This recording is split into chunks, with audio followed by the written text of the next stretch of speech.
It's an honor for my wife and I to be here today.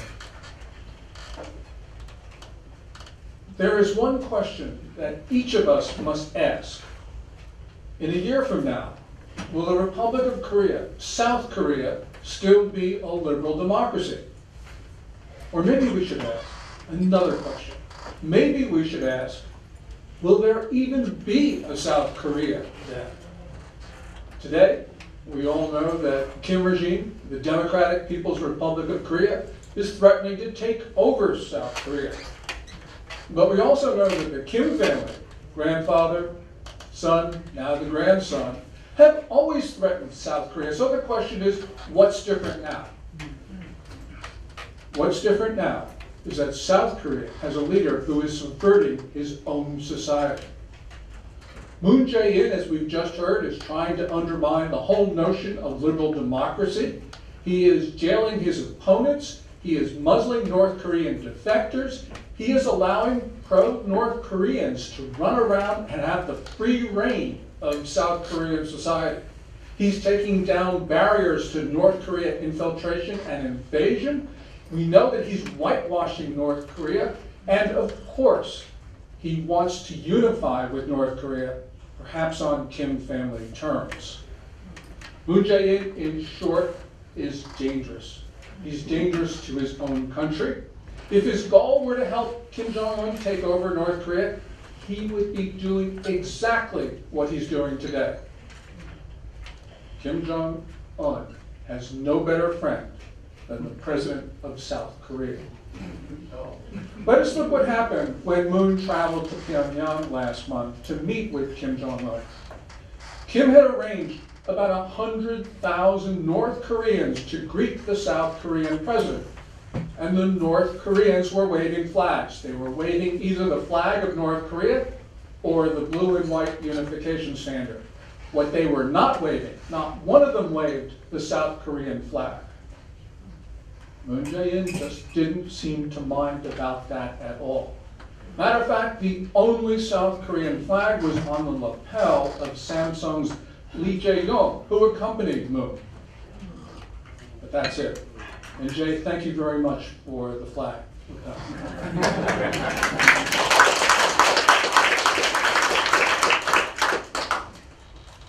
What we saw in Pyongyang was Moon trying to downplay the legitimacy of the government that he leads and even downplay the existence of the state that he was elected to represent. So let's look at what Moon actually said when he was in North Korea. And pardon me for my pronunciation. Moon on the trip often used the phrase Namchuk, literally south side or south, when the custom has been for South Korean presidents to refer to it Hongok, literally the country of Han people. Similarly, Moon, when he was in North, said Namchuk Gukmin, that translates as South Side citizens.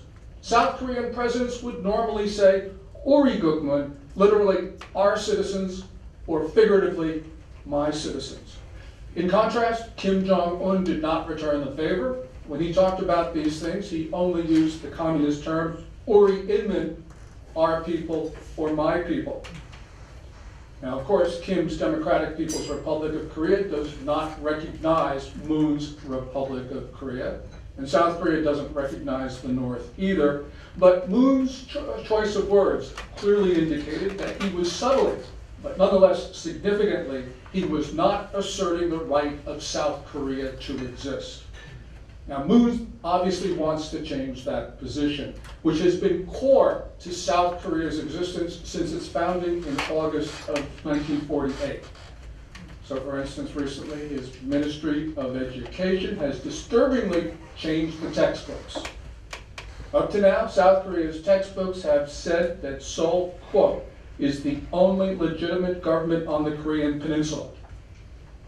New textbooks, those authorized by Moon, do not include that phrase. Also, the Unification Ministry's training materials no longer include that important declaration. Now, to pave the way for unification, which is obviously Moon's cherished goal, he's also tried to make South Korea more compatible with Kim Jong-un's North Korea. Most fundamentally, the Democratic Party of Korea, Moon's party, led an attempt to remove the concept of liberal from democratic in the South Korean constitution. Now, fortunately, South Korea's conservatives were able to rebuff that effort, but the Education Ministry in June of this year tried to change the country's textbooks again to eliminate the concept of liberal from the concept of democracy. The ministry had to relent in some respects, but nonetheless we can see what Moon is trying to do. Moreover, Moon's government has given only a lukewarm endorsement to the National Community Unification Formula, which has been endorsed by every South Korean president since 1989. And that formula affirms that a unified Korea should be a liberal democracy. The Kim regime in the North, of course, rejects the term liberal, but it does say it's democratic. And so therefore, what Moon is trying to do is to remove a barrier to unification. Moon Jae-in, unfortunately, in tangible ways, is also undermining democracy. Since becoming president in May of last year, he has used the control of the big broadcasters to muzzle those views that he does not like, and also to promote North Korean views.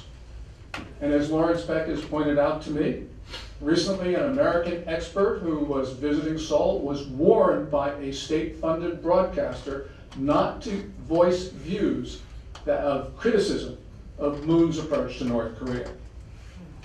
Now Moon's government is going after free expression on social media. Minju, his political party, has sponsored a broadcast reform bill, as it's called. And that bill, if enacted, would allow the government to take down YouTube videos that it doesn't like. As Ambassador Lee has said, YouTube is a main venue for those who don't share Moon's views. In South Korea, is it really becoming North Korea? Well, it's certainly moving in that direction, because we see that Moon, using color of law and also insidious means, is actually moving the government to a very coercive position. A favorite tactic has been to use criminal defamation charges against critics. Moreover, the South Korean government is pressuring North Korean defectors to keep quiet about their experiences in North Korea and how they feel about the Kim regime. Conservative voices, Beck says, have been prosecuted, they've been persecuted, they've been pressured, they've been censored, they have been retaliated against, and they've been harassed. And they are not the only ones who have been targeted by this. What we are seeing is North Korean elements in South Korea are starting a reign of terror. And in that reign of terror, the North Korean elements, of course, feel free to speak, and they're denying that same right to others. The North's radical proponents are now holding rallies against what they call are the scum. In other words, those people who left North Korea to live in freedom in the South. Moreover, the radicals have been putting up posters in Seoul, these wanted posters, especially for 2 North Korean defectors. Because these 2 defectors have been targeted for assassination by Pyongyang, what these wanted posters do is it puts their lives in risk.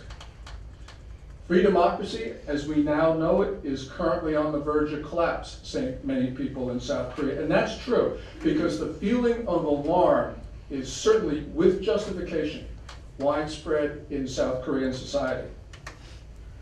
And if all of this were not enough, Moon unilaterally and with agreement by North Korea is now starting to take down the defenses against a North Korean attack, as we just heard from Dave Maxwell. So for instance, he's taking down barbed wire fencing, observation posts, tank traps. He's also proposing a substantial reduction in the size of the South Korean military. Now, you will hear justifications for the reduction of the size of the military, and people say, well, collapsing demography, we don't have the young men who are willing to serve. I'm not buying it. First of all, South Korea's population size has still growing. And clearly what we're seeing is, although it eventually will turn down in several years, it's nonetheless big enough to support the size of the military as it is today. Second, the planned decrease in size of the force of the military is much greater than the projected demographic decline. And third of all, the Moon government is proposing to reduce the period of conscription to 18 months from 21. Reducing the period of conscription is the last thing that a government which is concerned about demography would do. It's the last thing that you would do. I'm forced to one conclusion. I believe that the Moon government does not want South Korea to defend itself. And that conclusion you have to draw when you look at that detailed military agreement that Moon and Kim arrived at last month in Pyongyang. That agreement, of course, takes down a number of South Korean defenses. It certainly favors North Korea more than us. And remember, as Dave pointed out, North Korea is the attacker. We are the defenders. Now, many people speculate as to Moon's motives, but whatever his intention, we have heard from Daniel and from others about Moon's advisors. Many of them who were members of these Juche revolution groups, the Jusapa, and who have refused to disavow their views to this day. And to this day, allegations continue to swirl around Moon's chief of staff, Im Jong-sok. Moon, as Lawrence points out, is still continuing to hire far-left investors. Therefore, Moon's refusal to insist that North Koreans fly their flag, his flag, the South Korean flag during this trip, is disturbing. This is a breach of diplomatic protocol, and any national leader would have insisted that the South Korean flag be flown. As my friend Dave Maxwell says, I'm sorry to rely too much on you, Dave, but you are the source of my wisdom on this. The North continually attempts to subvert, coerce, and extort South Korea. And now Kim appears to have recruited a sympathizer in the form of the South Korean president. As a result, we all have to be concerned that South Korea is becoming defenseless, under threat from a militant regime. Now, I've been asked to talk about the dangers that the Moon government's pro-North Korean stance pose to us. And there are several we should talk about. As an initial matter, there's a danger, a real danger, that the United States is just going to get sick and fed up with all that's going on and walk away from South Korea. We know that we have a president who in March of 2016, when he was running for the White House, actually suggested that the United States walk away from not only South Korea, but Japan. But there is real anger in these days, and that anger is justified, as it should be. We've got to remember, go back to the end of October of last year when the South Korean Foreign Ministry issued, in conjunction with the Chinese Foreign Ministry, the infamous 3 no's. Those 3 no's were that South Korea would not allow any more emplacements of the American-built THAAD missile defense system, that South Korea would not participate in any ballistic missile defense system, and that South Korea would not join any tripart alliance with Japan and the United States. Now, there was no or virtually no consultation with Washington before South Korea issued the 3 no's, and that, of course, is inconsistent with South Korea's obligations as a treaty partner. By issuing the 3 no's on missile defense and alliance matters, South Korea essentially told us 2 things. First of all, Seoul was saying that Beijing was more important to South Korea than the United States. And Seoul was saying that although the United States is obligated to defend South Korea, we cannot use certain weapons to do so because China would be angry. Since when did China get a veto over the defense of the Korean Peninsula? Since when do the Chinese get to say what weapons we can use to protect ourselves from a threat that, after all, China has nurtured? And of course, the military pact last month, that too was negotiated and signed without consultation with the United States. So it's not surprising that American officials are a little bit hot under the collar these days, and we turn to what happened this week, which was certainly a diplomatic breach on the part of the United States. South Korea's Foreign Minister Kang just said a couple days ago that no, Secretary of State Mike Pompeo was not uncivil to her. Well, I think he probably was, because the reporting also indicates that Pompeo was so upset during a phone call with Minister Khan that he actually hung up. He cooled down and then called her back later. Yeah, it's a diplomatic breach, but I don't blame Pompeo, because I probably would have done the same thing. And maybe, just maybe, what we're seeing is a deliberate strategy on the part of the South Koreans to make the U.S. so upset that we do walk away. Getting America off the peninsula, which is a result of a peace declaration that Moon Jae-in wants, well, what would happen? Yes, immediately after that, you would hear all those forces that Daniel talked about. They would then say, look, there's no need for American troops anymore. Okay? No American troops, no alliance. What happens? It's what Maxwell talks about. Sorry, Dave. But it's exactly what he'll talk about, and that is North Korea will intimidate South Korea into submission. The danger of Moon's moves, therefore, is the existence of the South Korean state will be ended. There'll be no more free Korea, the better version of Korea. So if South Koreans don't stop their president, then we could see the DPRK in a position to take over the South. And that's not just my view. Kim Jong-un in recent months has been talking more and more about quote-unquote final victory, which is North Korean code for the elimination of the South Korean state. So he's getting optimistic that he, Kim Jong-un, will be able to do what his granddad and his dad was not able to do, which is to absorb South Korea. So what should we do? Well, we need to convince the American public that the Mutual Defense Treaty with South Korea is not just for the benefit of South Korea, but it's also for the benefit of the United States. It's in our interest to maintain this treaty despite Moon's antics, as bad as they are. Why is this the case? Why is it in the interest of the United States? Well, first of all, for more than a century, about a century and a half, American policymakers have drawn their western defense perimeter, not off the coast of Hawaii, not off the coast of Guam, but off the coast of East Asia. South Korea, which is of course on the continent of East Asia, anchors the northern end of that defense perimeter. And with South Korea in unfriendly hands, it makes Japan, another treaty partner of the US, untenable to defend.